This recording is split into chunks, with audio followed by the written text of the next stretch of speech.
Hey, everybody. Welcome to the Buffalo Plus YouTube channel. I'm Mike Catalana. Thanks for being back with us again as we're closing in on the start of training camp for the Bills. And it's at this time, we've spent a lot of time talking about the Bills roster. You guys know the way this Bills roster is set up. Limited changes from a year ago, getting ready to try to repeat as AFC East champs. And we all know the importance of winning the division.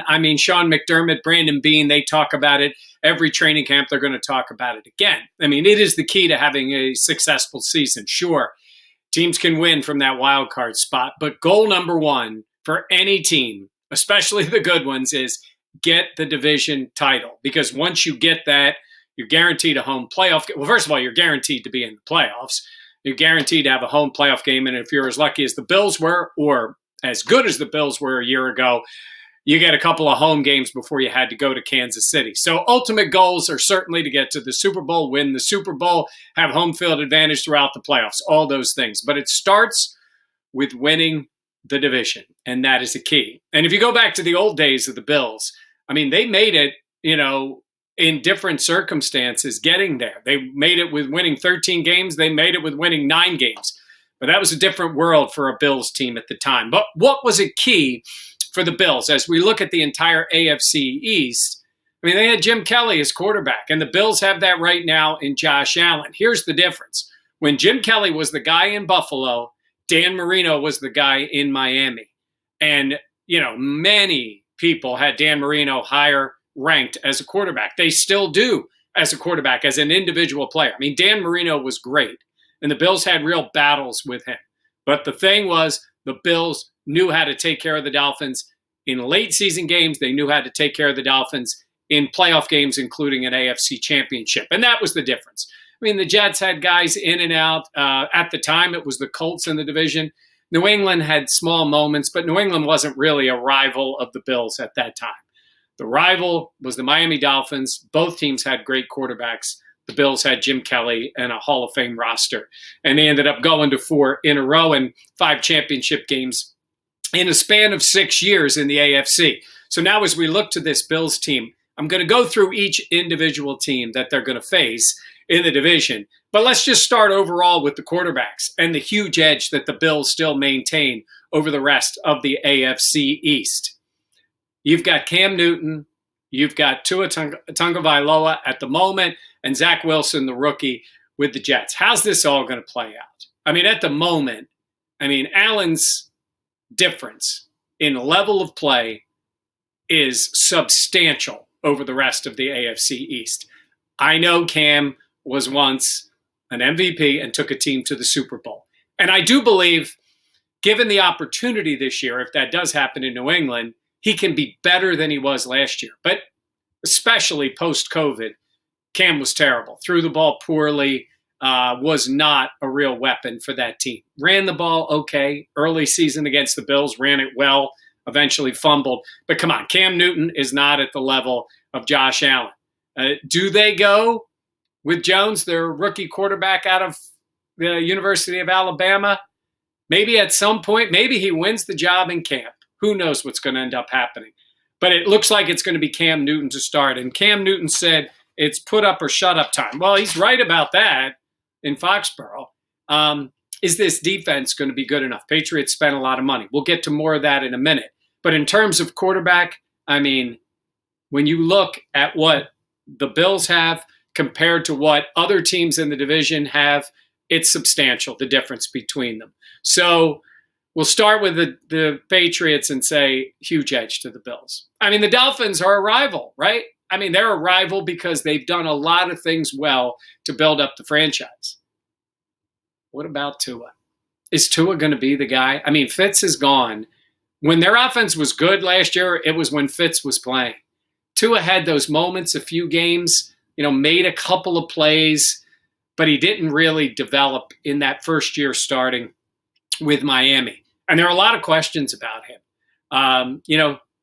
He's known as more of a timing quarterback, an accuracy quarterback, not with the big arm. Obviously, he won big in college, won a national championship. But the question then becomes, can he take that next step? Now, it's earlier than it was for Josh Allen when he took it in year 3. But obviously, the Dolphins are a different team if Tua becomes that guy. And, it's going to be a big question mark for them. It is. It's one of the biggest question marks in the entire NFL. How's Tua going to be? And there's people in Miami who think they're going to be all in on the Deshaun Watson deal. And they're going to be trying to get Watson. And who knows when or if he'll even play this year. And could that even be in Miami at some point this year? But there's a lot of people, including people who cover the Dolphins, who are not sold on Tua. And I know it's early. But the question is he the kind of guy that can do any damage against the Bills? He didn't do it last year. But again, it's another year, and we'll see what happens. They have Jacoby Brissett as the backup. We know he's a solid NFL player. But you're not going big time with Jacoby Brissett. He's a backup. He's a spot starter. He's a decent football player. But that's not a concern. In a moment, in a series, in a game, sure, Jacoby Brissett can win games. He did it in Foxborough before. He did it in Indy, where he played decently. But I don't think you're as worried about him. And then you go to the Jets, who are going to go with the kid, right? So they're going to go with Wilson as the quarterback, the guy they took, Zach Wilson out of BYU. Looks the part, looks like the guy you would cast in the part in the movie, the bad movie where they finished the last game in a monsoon. But he'd be the quarterback, right? He'd have the girlfriend. He'd get hurt at some point. He'd have problems with the coach, and the coach would have problems with him, and eventually he'd make the game-winning play, right? That's Zach Wilson to me. Now, I'm not being disparaging about how the kid can play. He may turn out to be really, really good. But, man, he made a meteoric rise to the second spot in the draft. You could argue that Josh Allen did that, moving all the way up to number 7 when the Bills picked him, without a high-end level college career. I mean, Zach Wilson wasn't even considered the guy coming into his last year at BYU. There was competition there. And it's BYU. Again, make the argument about Wyoming. You could make that. Certainly can. And the guy's got an arm, and I know everybody saw the throw that he made at the Combine, and it's great. Sam Darnold made those same throws, especially he made them in games too. I'm not saying this kid couldn't be great at some point. I have no idea yet until we see him in an NFL offense. But I think it's going to look a lot like, at least their offense is concerned, it's going to look a lot like a 2018 Bills offense with some better skill position guys. So Robert Saleh is the coach there. So quarterback-wise, again, it is Josh Allen. You can't even see my hand. All the way up here. And then just, mix them up there, whichever order, with Wilson at the moment being last in terms of who's going to be the biggest competition, not to Allen's per se, but to the Bills defense coming into this year. So let's get back to these teams. I'm going to start with the Dolphins because they were the team right behind them. Look, their skill position guys are pretty good. We know that. I mean, they have Devontae Parker, who's a really good player. They have Mike Gesicki, the tight end, and they drafted Jalen Waddle out of Alabama, who looks like he has a chance to be a really special player. The Dolphins have those draft picks.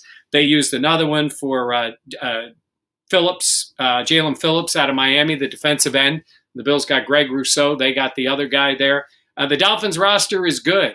Xavier Howard is one of the best corners in the league. Byron Jones maybe isn't that good. I mean, he's paid like a number 1 guy, but the two of them together is a pretty solid combination back there. Interesting that they got Jason McCourty, Patriots guy, reunited with his coach in Miami. So their secondary is pretty good. But when I think about the Dolphins, what do I think about? I mean, think about that last game of the regular season, for the Bills, where, Josh Allen just destroyed them. Josh Allen's games against the Dolphins are comically good. Over the last 2 years, we'll go by that with the Bills. 2 years ago, 16 of 26, 2 touchdowns. 21 of 23, 256, 3 touchdowns. And then he had 19 of 25, 224, 3 touchdowns last year where they scored 56 points in that game, okay? And he didn't have Cole Beasley. 24 of 35 for 415 and 4 touchdowns. It's not Ross. It's Josh Allen who owns the Dolphins. I mean, he does. He destroys them. And you could see, certainly, at least as far as Tua, I think Tua threw for like 400 yards in that last game, but he was bad. I mean, that was inflated numbers, and the Bills dominated them. So The Dolphins' goal number one, much like it was with the Bills trying to figure out a way to beat New England last year, the Dolphins' goal is, can you compete with, and then can you beat the Bills? And look, they struggle to stop Josh Allen. And at the moment, as we said, they don't have a quarterback that's at Allen's level. They do have really good skill guys. I think their coaching staff is solid. There's a lot to like about the Dolphins. You could compare them to the Bills team. And of course, that Bills team made the playoffs the year before, lost in the first game. The Dolphins fell apart at the end of the year and didn't make it.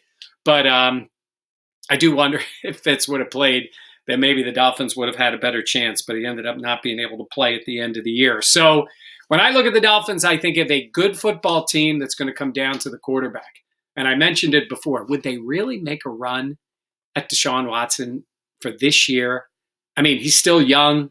Maybe it's better for the Dolphins if that deal gets made at some point during the year and it's a thought more for the next year. I have no idea. When we all don't know. We don't know how this Watson thing's going to play out. Maybe Tua does play great. I don't know. But the chances are that Miami, with all those assets they've picked up and all those draft picks and the young skill position guys that they have and a building defense, they could be really good. But look at the Bills roster. As good as the Bills roster is, without Josh Allen pulling the trigger, they're a good team, not a playoff team, not a Super Bowl contender. So it comes down, as always, it comes down to the quarterback. So I see the Dolphins still as a team that's a threat, certainly to make the playoffs and a threat to the Bills. But they have a ton to prove. New England is a much more interesting team in a different way. And they have Bill Belichick as the coach. He was embarrassed by last year, so much so that he went out and spent money, like crazy money, like giving a bunch of money to players that are, good players, but not great. I mean, Nelson Aguilar, he's a guy who can make some plays. I mean, the Dolphins skill guys last year were among the worst in the entire NFL. So we can blame Cam all we want, but I mean, come on, there's a point where you're sort of wondering, which guy is going to be the guy who hurts you the most in terms of what their offense does. But in terms of what they can do this year, skill position wise, I mean, obviously, it's hard to be worse than they were last year. And so adding a guy like Aguilar, adding the 2 tight ends, I mean, they went out and spent big on tight ends this year. Getting Jonnu Smith and getting Hunter out of the Chargers, I guess that's going to be their offense. And it can be effective. Is Mac Jones the guy who comes in and delivers for them? He's still going to be a rookie. I mean, he's coming out of Alabama, and we know Saban and Belichick are tight and all those kind of things. But is he going to be the guy that delivers? I'll put it to you this way. The step to get above what Cam gave him last year isn't that high. I think if I'm New England, I give Cam every opportunity to win the job early. Listen to me telling Belichick how to coach. I give Cam every opportunity to win the job again. And then I get Mac Jones ready. And then at some point, Mac Jones takes over and they see what they have in him. So it is funny. It's when you look at New England, they seem more like the old Bills. Overspending on free agents, hoping a veteran quarterback can do something, drafting a guy, probably overdrafting, hoping that he can be a guy. That seems more like the way the Bills used to operate. But we'll see with New England. Stephon Gilmore, do you think they're going to give him a big contract? I just don't see it out of Foxborough. That's not the way they operate. I say that, and I just said they spent money in free agency. But Gilmore had that injury. Does he report and then have the injury to sit out and wait till there's a deal? I just don't see a guy like Gilmore taking a contract from New England that's below market value when he can get kicked to the free agent market if they released him and sign a new deal somewhere else. But I guess we'll see. They bring in the old band back here, Dante Hightower coming back after he opted out. Obviously, that was a huge loss for him. Kyle Van Noy, it didn't work with the Dolphins. This has happened with New England before where, guys go away, they get money, and then they come back. He fits their system. They gave Matt Judon a lot of money. They need pressure on that defensive line. So there are a lot of things to like about what the Patriots do in general on defense. It is really fascinating to look at Josh Allen's games against the Patriots. Again, going by the last 2 years. 2019, the game in Orchard Park was one I think Josh learned a ton from, because it's probably going to look more like the Patriots defense this year than it did last year. But he went 13 of 28 with the 3 interceptions, got knocked out of the game. Brutal. And then the game in Foxborough, he was only 13 of 26, 208, 2 touchdowns, but he hit big throws. Remember the one to Dawson Knox, hit John Brown for a touchdown, beat Gilmore in that one, showed flashes there. Those were in 2019. In Orchard Park last year, 11 of 18, 154 yards, an interception. He did not look great in that game. And you remember how the Bills won with Justin Zimmer knocking the ball loose from Cam late. That would have been a devastating early season injury. But it wasn't like Josh was great. But then at the end of the year, he lit them up. The Patriots were done. We just haven't seen that in a long time. But 27 of 36, 320, and 4 touchdowns. So it's not like Josh has been great against the Patriots. Funny, he's been better these last 2 years in Foxborough than he has been in Orchard Park. I'm not really sure there's anything to that other than it's later season games in Foxborough than it was in Orchard Park. The same thing will happen this year.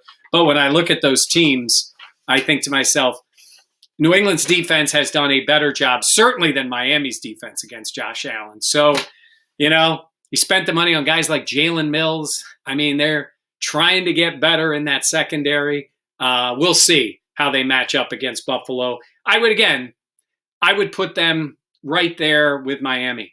We'll see which team gets better quarterback play to challenge the Bills and to challenge to get a playoff spot. And then you got the Jets. A lot of changes. Addition by subtraction. I don't know if Robert Saleh is going to be a great head coach, but he's going to be better than Adam Gase. He's got Mike LaFleur, his brother, the head coach of the Packers. It's Gase running that offense. He's going to be better.